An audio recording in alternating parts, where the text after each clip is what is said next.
Number 31. When I return from abroad every other year, I am impressed with the wealth of Japan.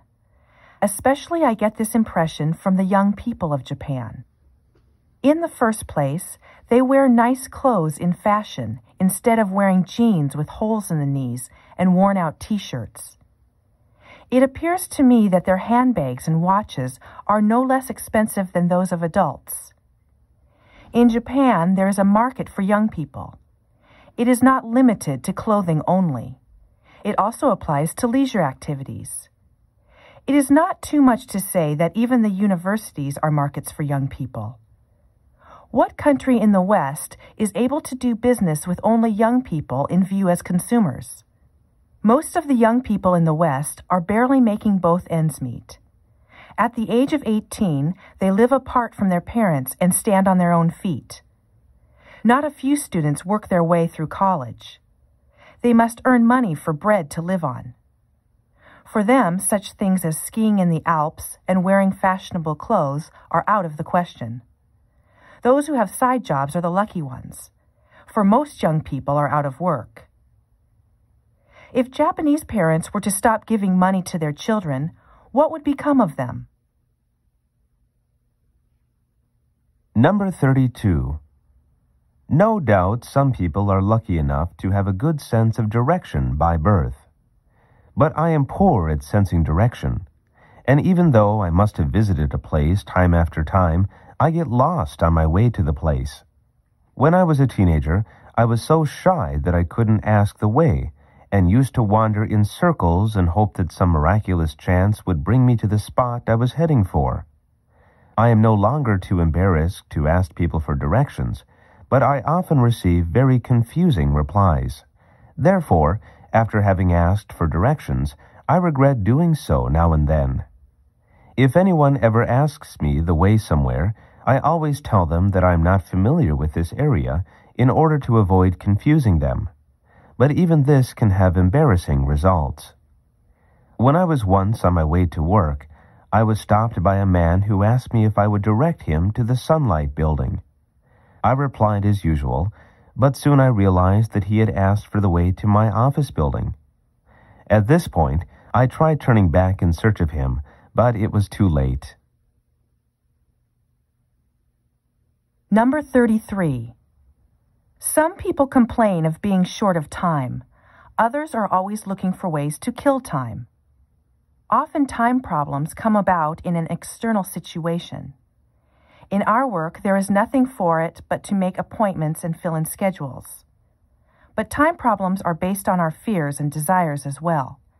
We are always falling into traps of our own setting when we have scheduled too many things in advance. Why do people in a doctor's waiting room or at the beauty salon reach for a magazine at once? Why does waiting get on their nerves, even if they have plenty of time? Why can't they enjoy themselves at leisure to their heart's content with nothing to do? We are afraid of doing nothing because it might make us think about ourselves. So any kind of activity supplies us with the excuse that we are too busy to deal with our own problems. Number 34. In those days, people who were not very well off would get a travel agency to put them in touch with other people who had cars and were going in the same direction, so that they could share the expenses. I had decided to go to Mexico around June with what little money I had, and the agency introduced a strange honeymoon couple to me. The bridegroom was a young Mexican who had gotten married to a blonde lady soon after meeting her. He was going to take her home to meet his parents in Mexico City in June, when I was in anxiety about my job. The young husband didn't think me an ideal traveling companion, but the bride did. The couple hardly spoke the same language, so in the course of time, the lady began to turn to me as her advisor. On the long way south, she would often call on me in my motel room to discuss their misunderstandings. During the journey, she didn't seem to be on good terms with him. As for me, however, the role as the lady's advisor seemed to be working out. I never saw this couple or heard from them after I parted from them in Mexico, but some years later the bride sent me a postcard referring to the wonderful journey we had had together, which also reminded me of many things. Today I'm far from sure that she is happy with her husband, but I wish the couple good luck all the same. Number 35. When we reflect on the global situations of today, even for a while, we surely see that our planet is now in danger. Tropical rainforests are being destroyed in the name of development, and in addition, acid rain is doing serious damage to forests all over the world. People in Africa, Brazil, and Indonesia are cutting down their forests to export lumber. Rare plants and animals are in danger of dying out because they have lost their habitats. Grasslands are turning into deserts due to overgrazing, and soil is becoming less productive on account of long exposure to the sun and wind. Now we are also faced by other environmental problems, such as air pollution. It is only too clear that human activities are responsible for these phenomena. It is our duty to make every possible effort to protect the global environment. The human race has availed itself of the environment and destroyed it on a large scale. There is no doubt that environmental destruction is a matter of life and death for all creatures on the earth. Therefore, we can't be too careful in avoiding development that interferes with the balance of ecosystems. Number 36. How many coffee shops are there in Japan? I doubt if anyone has taken the trouble to count all the kisaten throughout the country, but the total number must be very large. Japanese people take coffee shops for granted. Tourists, however, are very impressed with the large number of coffee shops. I live in a large city, and the nearest coffee shop is within reach. Believe it or not, there are dozens of coffee shops within a 2-kilometer area of my house. Why are there so many kisaten? Is coffee most of all to their taste? Are they famous for being the world's greatest coffee drinkers, and do they take more pleasure in drinking coffee than any other people in the world? No, I don't think so. The answer is connected with living conditions rather than with drinking habits. I remember reading a British newspaper which said the average Japanese lives in a rabbit hutch. Of course, the newspaper was not saying that Japanese homes were dirty. It was referring to their size. In other words, Japanese homes are quite small on the average in comparison with British houses. Therefore, I think the Japanese substitute kisaten for the living room.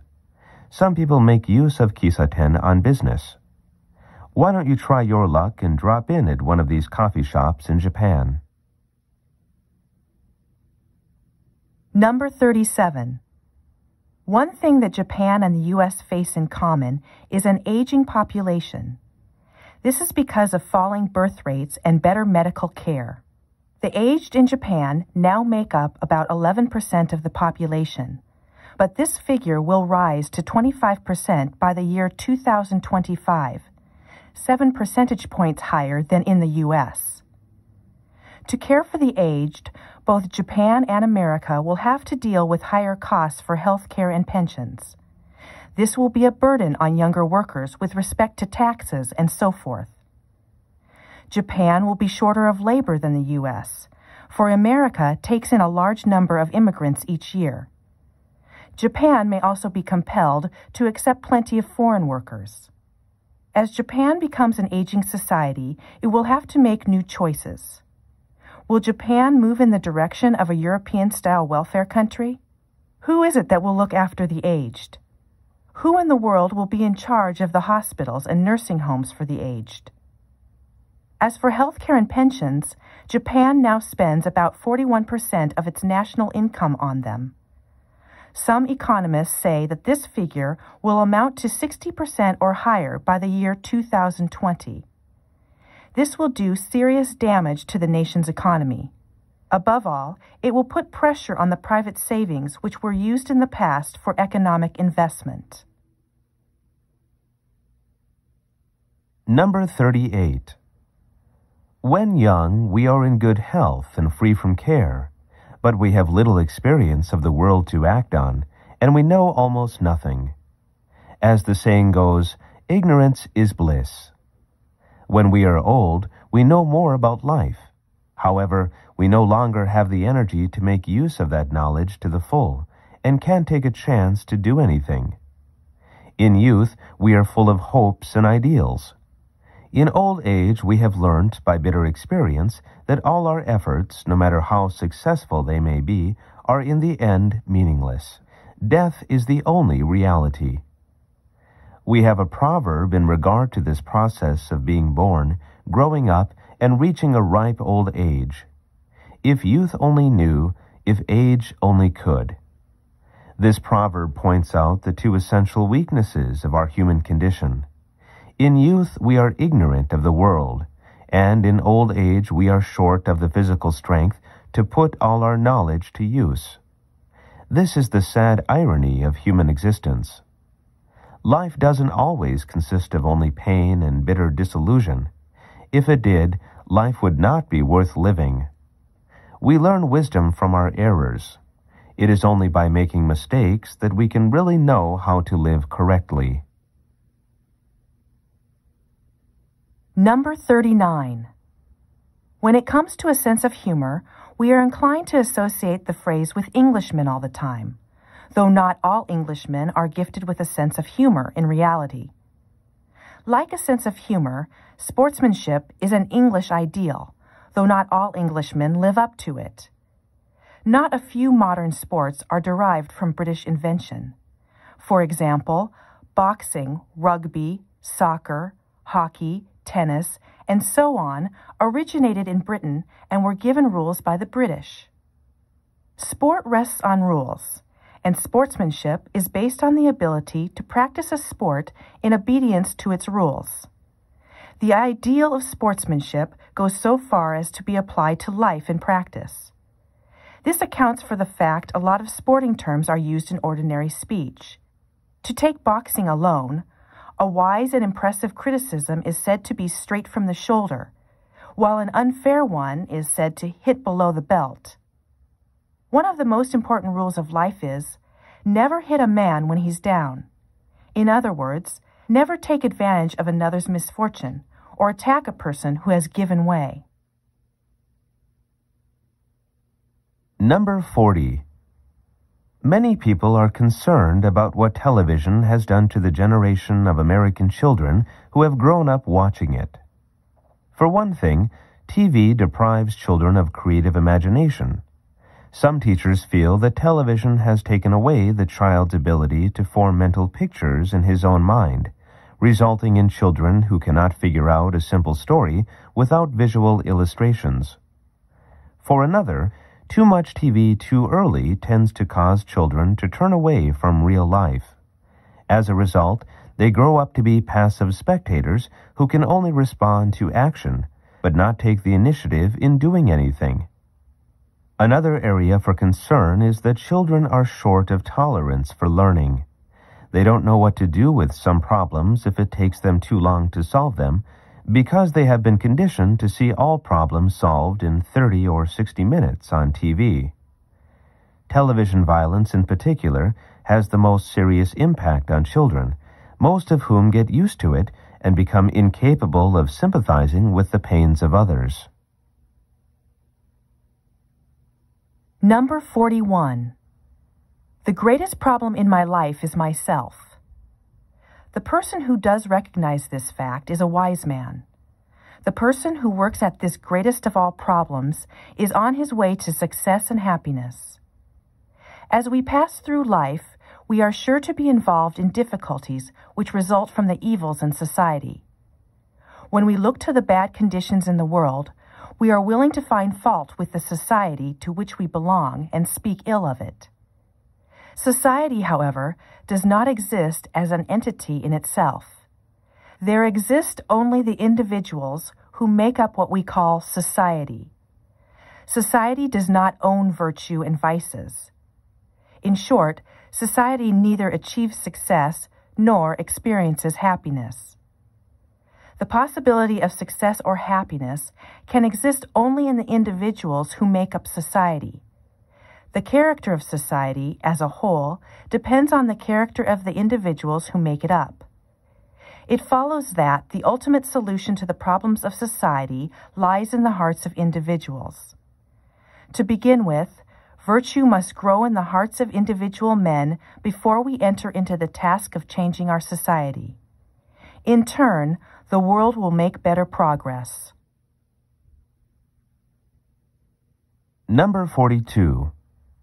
When I was driving through the mountains of Colorado one day, my car began to slow down, so I pulled up to the side of the road.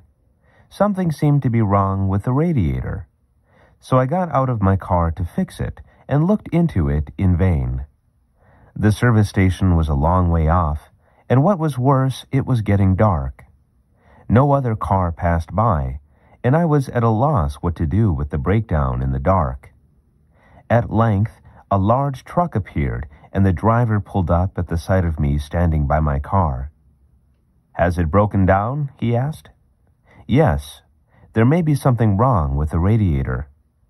"I'll take a look at that," he said, and he fixed it with a flashlight in one hand. My heart was full of thankfulness, so I offered him a bill from my wallet. "I can't tell you how much I appreciate your stopping and taking the trouble to help me. Won't you please take this as a token of my thanks?" For the first time, his face turned cold.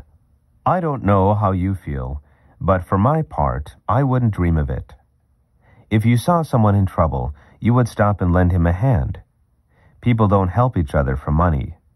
You repay them by helping other people whom you can help. Now take care and drive safely." "Thank you, sir," I said. "The same to you." I've never forgotten what he told me. Number 43. How did banks start?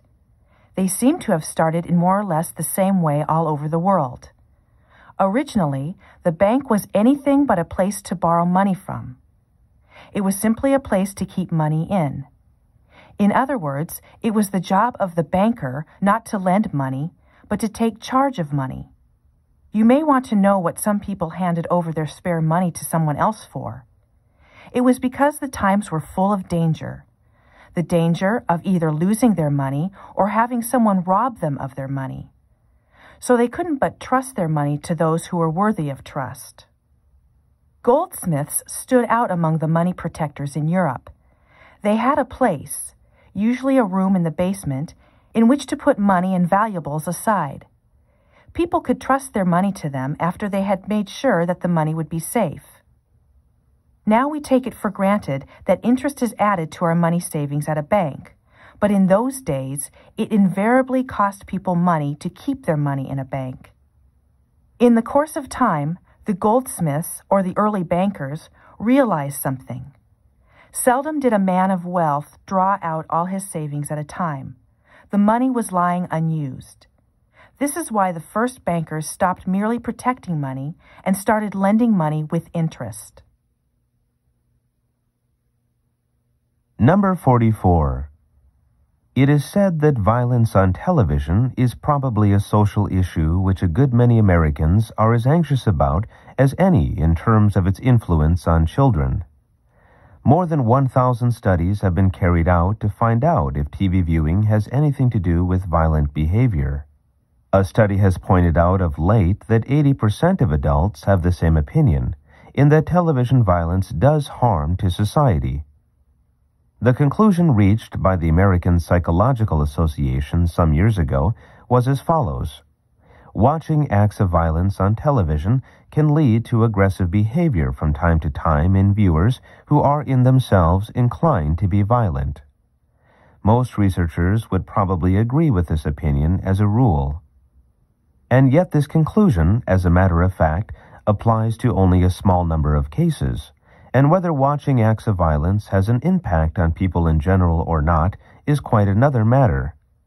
In spite of all the studies which have been carried out so far, an agreement has yet to be reached with regard to this point. Number 45. The guest was satisfied with the room and sat smoking for a while beside the lamp before going to bed. Soon he heard someone knock at the door. He went to the door and opened it, only to find nobody. As soon as he returned to the chair, the lamp went out by itself. Then he saw something white standing outside and knocking on his window, although his room was on the second floor. The knock got louder by degrees. He rushed to the stairs in panic and cried for help, beside himself with fear. But nobody answered. At any moment, he felt, a ghost would jump at him. He tried to go downstairs in a hurry and fell off the stairs. When he came to himself, he lay surrounded by some maids. The elderly housemaid was forced to tell him the truth about the house, though she was reluctant to tell the following story.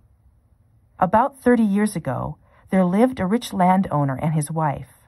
They had an only daughter, and she fell in love with a poor peasant. When she said that she wanted to get married to him, they got very angry and were against the marriage. As a result, she was depressed and killed herself by throwing herself into the pond at the back of the house. Number 46. Compared with other countries, the United States is such a young country that it is no match for Europe and Asia in things that are admired because they are old. Perhaps that is why big makes a great difference in America. After all, each nation attaches importance to values such as old or big, so as to provide the people with an ideal with which they can identify their nation or nationality.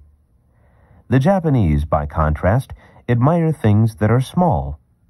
Consider bonsai, or the traditional Japanese garden which aims at the creation of the world in a small amount of space. The geographical limitations of their nation may have had an influence on the Japanese. They prefer small to big, which is very surprising to us Americans. In the case of America, from the beginning of its history, it seemed a nation with unlimited space. Actually, now that the country has filled up, and areas around large cities are often crowded with people and traffic, the situation of unlimited space may not hold true of the present America, but the myth of unlimited space goes on. Once a myth has started, a long time has to go by before it fades away. In America, show business and advertising have also pushed forward the idea that big is of value. American filmmakers, in particular, like to boast of their enormous production costs and show off large-scale scenes. Number 47. Mahatma Gandhi was born in Porbandar in 1869 and was sent to England in 1888, where he majored in law. After he graduated from college, he took a job in South Africa, and that is where he first began to campaign against injustice. The South Africans looked down on non-Europeans, and the black and Indian people were separated from the white people. There, Gandhi developed his policy of nonviolent passive resistance. He kept the ideal burning in his mind. In 1914, he went back to India. He believed that British colonial rule would come to an end, and he campaigned for independence. He persuaded people into buying only Indian products and out of buying salt, which the British had imposed a tax on. He never stopped preaching nonviolence, though fighting sometimes broke out between demonstrators and the army. Gandhi was so strongly opposed to violence that at one point he made up his mind to starve to death unless the fighting calmed down. He also looked forward to a united India where Hindus and Muslims could live together in peace. He was ready to take part in any meeting, sometimes going there on foot. He made a great contribution to the independence of India. Today, people never talk of nonviolence, but they recall the name of the great Gandhi. Number 48. Whether they live by themselves or live along with their parents, by and large, Japanese university students live an easy life. Their parents take care of everything from A to Z, not to mention tuition and room and board. Though many students work part-time after school or during vacations, the money they earn is for their own personal use, for dates, for traveling, for club activities. Japanese mothers and fathers are willing to accept this financial burden as their parental duty, whatever economic class they are in. Without money problems to be anxious about, one would expect Japanese students to dedicate themselves to their study. But to the best of my knowledge, this isn't usually the case. In contrast with Japanese students, not a few American students work their way through school. Their parents seldom, if ever, provide them with financial help. Thus, when a student drops out of school, it's often because of money problems, not grades. Were it not for scholarships, the dropout rate would be much higher. American students don't expect much support of their parents. They don't want it either. From the age of 13 or 14, they're waiting for the time to come when they can be independent of their parents and get along on their own. Number 49. In the U.S., you can choose whether to donate your organs for transplant in the face of death. For example, you can have organ donor stamped on your driver's license. Then, if you are involved in a fatal accident, your organs could help save someone's life. Or, when you fall ill and check into a hospital, you can make your signature on a paper saying, "I consent to the donation of my organs," on the spot. But some insist that there should be a legal obligation. That is to say, you should be obliged by law to donate your organs on death. As long as you have no religious or moral objections, you can't refuse to donate your organs. According to statistics, about 2,000 people who were anxious for a transplant passed away owing to disease last year. Now, not less than 3,000 people are on the books for a new heart or liver, and no less than 20,000 people are in need of kidneys. There is little possibility, if any, that they will recover from their fatal diseases without the transplant of organs. Some think that the present system places too much emphasis on individual rights, and that we should take this serious situation into consideration. Others point out the danger of our bodies falling under the control of the government. This issue will be talked over in various fields from now on. Number 50. The American business person is inclined to start talking business underway in no time.